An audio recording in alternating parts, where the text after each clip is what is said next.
Bible हमें इफिसियों 6 में बताती है, praying with all manner of prayer, अलग अलग तरीके से जो प्रार्थना है उसमें प्रार्थना करो। यानी जो प्रार्थना है वो केवल एक तरीके की नहीं है, प्रार्थना बहुत तरीके की प्रार्थना है और हमें सीखना है कैसे हम प्रार्थना कर सके। वो एक ऐसा ऑर्केस्ट्रा है, आपने देखा ऑर्केस्ट्रा है जिसमें ड्रम भी है, जिसमें कोई कीबोर्ड में है, पियानो में है, कुछ लोग गा रहे हैं, कुछ लोग बेस गिटार बजा रहे हैं, अलग अलग जो उसमें इंस्ट्रूमेंट्स हैं वो जब साथ में आते हैं तो एक ब्यूटीफुल सिम्फनी, एक बहुत ही सुंदर, एक मधुर, एक मीठी आवाज उसमें से निकलती है। वैसे ही प्रार्थना भी है।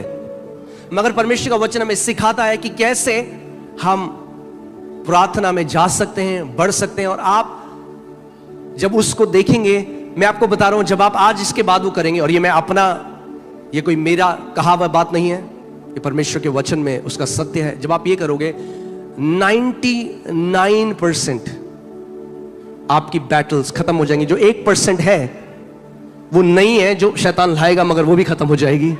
मगर 99% जो आप लड़ रहे हो सालों से, वो पूरी रीति से खत्म हो जाएगी यीशु के नाम में।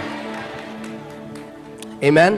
क्योंकि हमें बुलाया गया है जय का जीवन जीने के लिए। आमीन। कितने लोग मानते हैं इस बात को? अगर आप मानते हो जोर से आमीन बोलो। बोलो, मुझे बुलाया गया है जय का जीवन जीने के लिए। जब आप जय में जीते हो तो परमेश्वर की आराधना होती है। आमीन। जब आप जय में जीते हो, बोलो, जब मैं जय में जीता हूं तो परमेश्वर की आराधना होती है।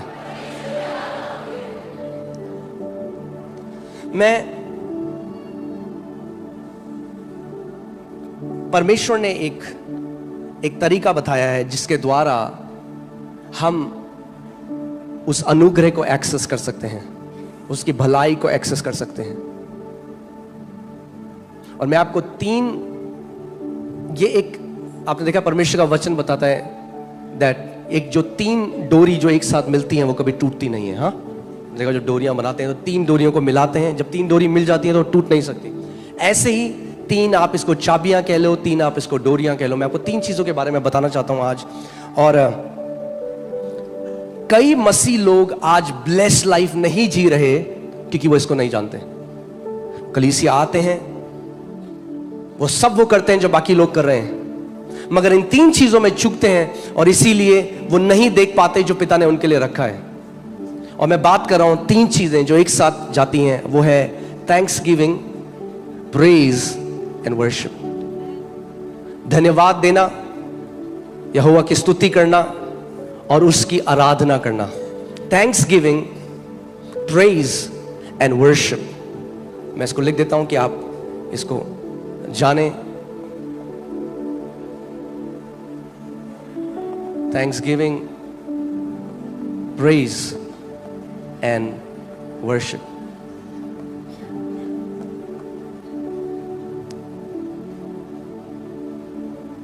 We give thanks to God because of His goodness. हम परमेश्वर को धन्यवाद देते हैं क्योंकि वो एक भला परमेश्वर है, वो एक अच्छा परमेश्वर है। But we praise Him because of His greatness, because of His, हम परमेश्वर को धन्यवाद देते हैं क्योंकि वो भला है, मगर हम परमेश्वर की स्तुति करते हैं क्योंकि वो महान और सामर्थी है। Amen? And we worship God because He is holy. और हम उसकी आराधना करते हैं क्योंकि वो पवित्र है और उसके समान और कोई नहीं है। आमीन। सो तीनों ये जो चीजें हैं परमेश्वर के एक अलग एट्रीब्यूट, हमारा रिस्पॉन्स है परमेश्वर के एक अलग एट्रीब्यूट के लिए। हाँ, हम क्यों करते हैं thanksgiving? Because of God's goodness. हम प्रेज करते हैं बिकॉज ऑफ हिज ग्रेटनेस और हिज पावर। और हम आराधना करते हैं क्योंकि परमेश्वर पवित्र है। आमीन। अब इतना कुछ बाइबल में है, अगर केवल ये 3 चीजें मैं आपको सिखाऊं, मैं आपको बता रहा हूं 1 हफ्ता भी कम है। सो मुझे नहीं पता मैं वर्शिप तक जा पाऊंगा या नहीं जा पाऊंगा, पर मैं चाहता हूं, मैं तो सिखाने के लिए रेडी हूं, मगर जब आप लोगों का पेट भर जाएगा, मुझे पता लग जाएगा, मैं रुक जाऊंगा। सो मैं आपकी भूख के हिसाब से सिखाऊंगा। आमीन। अगर आप कहोगे नहीं और चाहिए तो फिर और आपको दिया जाएगा। यदि आप कहते हो बस हो गया, तो वहां पे मैं रुक जाऊंगा। आमेन। सो आइए हम लोग देखते हैं भजन संहिता 100 और उसकी 4 आयत। Psalms 100 verse 4। उसके फाटकों में धन्यवाद और उसके आंगनों में स्तुति करते हुए प्रवेश करो, उसका धन्यवाद करो और उसके नाम को धन्य कहो। आमेन। फिर से मैं बोलता हूं, उसके फाटकों में धन्यवाद और उसके आंगनों में स्तुति करते हुए प्रवेश करो, उसका धन्यवाद करो और उसके नाम को धन्य कहो। आप जानते हैं कितने ऐसे मसीह हैं जो कहते हैं हम वो एक नम है। हाँ, आप देखते होंगे वो कठोर होता है उनका हृदय। कई बार आप देखोगे लोग आराधना कर रहे हैं, परमेश्वर के दिल को छू रहे हैं, पर कई विश्वासी आप देखोगे वो कठोर है, वो नम है। परमेश्वर की जितनी भी उपस्थिति हो ऐसे खड़े होंगे। ऐसे विश्वासी मेनली वो लोग होते हैं जो धन्यवाद नहीं देते परमेश्वर। सो इवन दो वो बचाए गए हैं, यद्यपि वो परमेश्वर के राज्य के अंदर हैं, मगर उनका जो सोल है, उनकी जो चेतना है, वो कभी भी उस जो पवित्र आत्मा उनके अंदर है उसके साथ वो उसको महसूस नहीं कर पाते, उसका फेलोशिप नहीं कर पाते, क्योंकि उनका दिल कठोर हो गया। कठोर दिल के साथ आप परमेश्वर के साथ फेलोशिप नहीं कर सकते, यद्यपि आप बचाए गए हो। उनका दिल कठोर है। और जो विश्वासी धन्यवाद नहीं देते परमेश्वर को, वो कोल्ड होते हैं, वो ठंडे होते हैं, और वो उनका जो हृदय है वो सेंसिटिव नहीं होता। आप कई विश्वासियों को देखोगे वो अपनी पुरानी बात बताएंगे और वो रोने लग जाएंगे। क्यों? क्योंकि उनका दिल क्या है? सॉफ्ट है, टेंडर है। क्यों? क्योंकि वो भूले नहीं परमेश्वर उनको कहां से निकाल कर लेकर आया। इसीलिए परमेश्वर का वचन हमें कहता है, दाऊद बार बार अपने मन को कहता है, हे मेरे मन यहोवा को धन्य कह। हम उसका धन्यवाद तब नहीं कहते जब हमारा मन करता है उसका धन्यवाद करने का। हम अपने मन को कहते हैं कि तू यहोवा को धन्य कह। दोनों में बहुत अंतर है। We don't thank God when we feel like thanking God.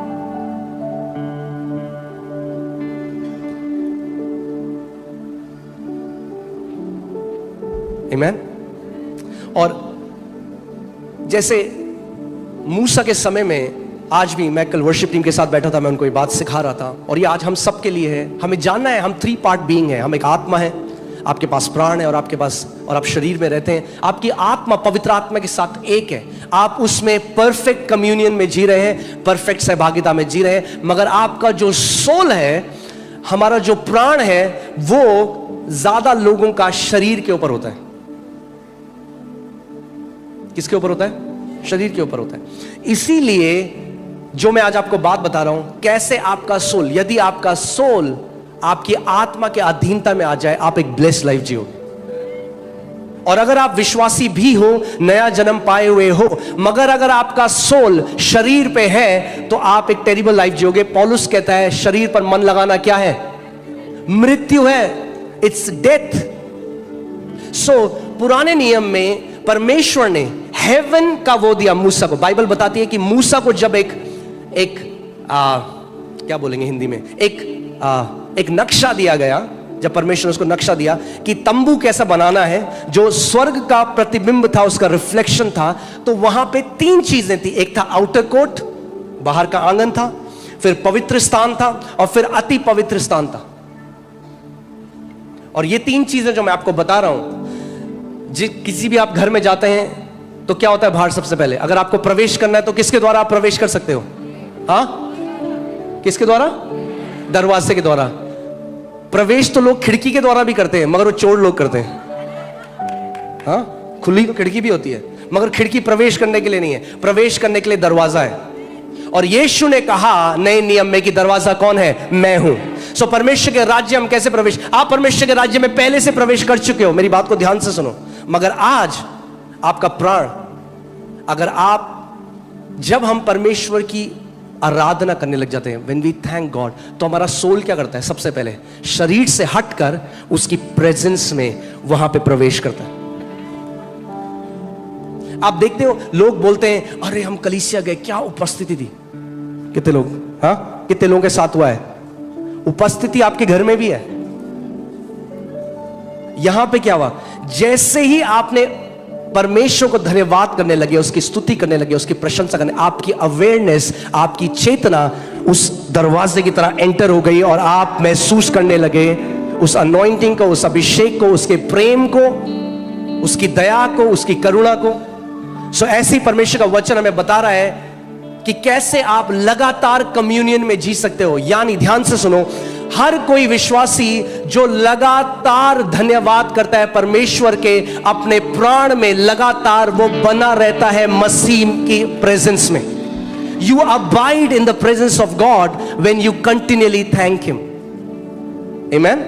मैं फिर से इस बात को बोलूंगा। एक परमेश्वर के दास थे 1600s में, उनका नाम था ब्रदर लॉरेंस। उन्होंने किताब भी लिखी है, practising the presence of God. और वो अपने चित्त को, अपने मन को, अपने प्राण को बार बार परमेश्वर पे लाते गए। उन्होंने प्रैक्टिस करा इसको इतनी बार, और एक समय ऐसा आया, बहुत साल प्रैक्टिस करने के बाद वो कह रहे मेरा जो प्राण था वो परमेश्वर के ऊपर अटक गया और उससे बाहर ही नहीं आया। और जैसे ही ऐसे हुआ, उनके चेहरे से लाइट निकलने लगी। ये डॉक्यूमेंटेड है, आप इसको गूगल में देख सकते हैं। उनके चेहरे से लाइट आने लग गई, क्योंकि सोल हमारे, आपके आत्मा में जब आपने नया जन्म पाया, पवित्र आत्मा पहले से आपके साथ है, मगर सोल एक गेट का काम करता है बीच में। अगर आपका सोल परमेश्वर के ऊपर टिक जाए तो वही सामर्थ 24 घंटे आपके द्वारा बहने लग जाएगी। कितने लोग मेरी बात को समझ रहे हैं? सो हम धन्यवाद जो कर रहे हैं, परमेश्वर को हमारे धन्यवाद की जरूरत नहीं है। मुझे जरूरत है मेरे परमेश्वर को धन्यवाद करने की। मेरा धन्यवाद करना मेरे परमेश्वर को नहीं बदलता। मेरा धन्यवाद करना मेरे चित्त को, मेरी अवेयरनेस को मेरे परमेश्वर के ऊपर ले आता है। और जब मेरा चित्त मेरे परमेश्वर के ऊपर है, मैं डिप्रेस नहीं हो सकता, मैं गिल्ट, मेरे अंदर बुरे विचार नहीं आ सकते। मैं क्या है, मैं उस सिद्ध शांति में रहूंगा। जितने लोग, उसका वचन कहता है, यदि तू अपने चित्त को, अपने मन को मेरे ऊपर स्थिर रखे, क्या रखे? स्थिर रखे, तो मैं तुझे सिद्ध शांति में रखूंगा। यानी आप सोचो, आप इस दुनिया में हो और आप शांति नहीं, दुनिया की शांति। यीशु ने कहा मैं तुम्हें वो शांति देकर नहीं जा रहा जो दुनिया में है, मैं तुम्हें अपनी शांति दिए जा रहा हूं। यानी आप सिद्ध शांति में जी सकते हैं इस पृथ्वी पे, यदि आपकी लाइफस्टाइल हो, आपकी एक जीवन शैली हो, उस परमेश्वर को धन्यवाद देना। कितने लोग मेरी बात समझ रहे हैं? कई लोग क्या कहते हैं, प्रभु यीशु मसीह, ओ प्रभु जी ये दे दे प्रभु, ओ प्रभु वो दे दे, ओ प्रभु तू कब से नहीं कर रहा है। और वो ऐसा है, उनका चित्त तो दरवाजे के बाहर है अभी।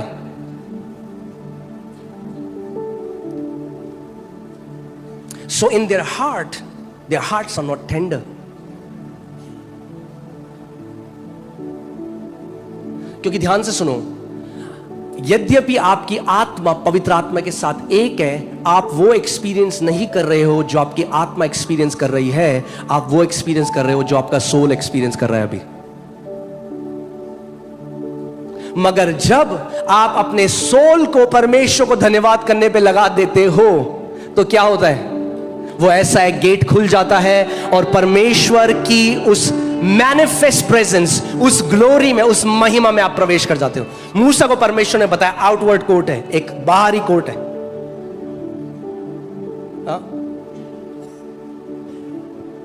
धन्यवाद के साथ हम उसके फाटकों में प्रवेश करते हैं। फिर बाइबल क्या कहती है? और स्तुति के साथ उसके आंगनों में प्रवेश करते हैं। अब आप कहां आ गए? और अंदर आ गए। अब आप आंगन के अंदर आ गए। हाँ, जोमैटो स्विगी वाला दरवाजे के बाहर रहता है, सामान दो बाहर, फिर जो थोड़ा और करीब है वो आंगन में बिठा देते हो आपने, आज वो चाय पी लो यहाँ पे। मगर जो और करीब है वो अंदर जाते हैं। आमीन। यद्यपि आप उसके बेटे और बेटी और अंदर हो, इस बात को समझो, गलत मत समझो, पहले से अंदर हो। मगर मैं कह रहा हूं अपने चित्त में कई लोग आज भी बाहर है। अपने सोल में वो उस इंटीमेसी को एक्सपीरियंस नहीं कर रहे हैं, वो आज भी बाहर है, गिड़गिड़ा रहे हैं, भीख मांग रहे हैं। They are not experiencing the intimacy, क्योंकि उन्हें नहीं पता कैसे मैं उस अति पवित्र स्थान में प्रवेश कर सकता हूं। धन्यवाद के साथ फाटक खुल जाते हैं।